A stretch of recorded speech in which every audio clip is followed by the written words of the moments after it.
Օգոստոսի 17-ին մահացած Առափի գյուղի բնակիչ 67-ամյա Զարզան Թորոսյանի դին ենթարկվել է դատաբժշկական փորձաքննության։ Դեպքի վայր ժամանած շտապօգնության աշխատակիցներին Թորոսյանի հարազատներն ասել են, որ տղամարդը հանգարցամահ է եղել։ Դիակի վրա սակայն դատական բժշկի նախնական եզրակացության համաձայն աչքերի շրջանում հայտնաբերվել են կապտավուն հետքեր եւ նշանակվել էր դատաբժշկական փորձաքննություն, պարզելու մահվան հանգամանքները։ Զարզան Թորոսյանն ընտանիքի հետ Առափիում 15 եւ ավել տարի էր ապրում։ Ասել է Առափիի համայնքապետ Ալբերտ Այվազյանը, մահվան եւ այլ հանգամանքների մասին խոսել նա չի ցանկացել։ Նշել է սակայն, որ Թորոսյանի կինը մահացել է 1 տարի առաջ։ Նա Առափիում ապրում էր որդու հետ, տղան ամուսնացած չէր, նորմալ հանգիստ ընտանիք էին, ես այդքանը գիտեմ, ասել է համայնքապետը։ Թե ինչից է մահացել Զարզան Թորոսյանը, համայնքապետը հստակ չգիտեր։ Ըստ նրա իրեն հայտնի է, որ մահը վրա է հասել սրտանոթային անբավարարության հետևանքով։ Զարզան Թորոսյանի մասին որևէ տեղեկություն չեն կարողացել հաղորդել նաեւ նրա համագյուղացիները։ Ինքն էլ вообще heç այդպես հայվանների դառնչություն չունի,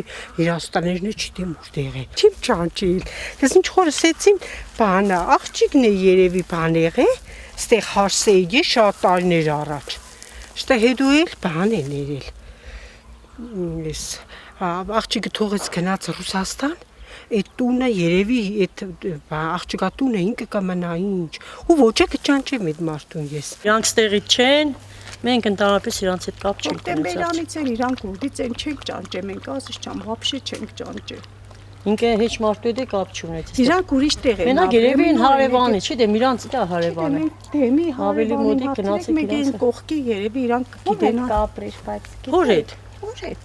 ով այդ մահացածը։ Չէ, մահացածը տղի հետ կապրել։ Ասես չա։ Տեղեկություն չունենք, մեռնիմ ջանի, որ вообще չենք ճանճե, հա։ Էստո քալ չունենք շատ հերոյ է մեր տներից։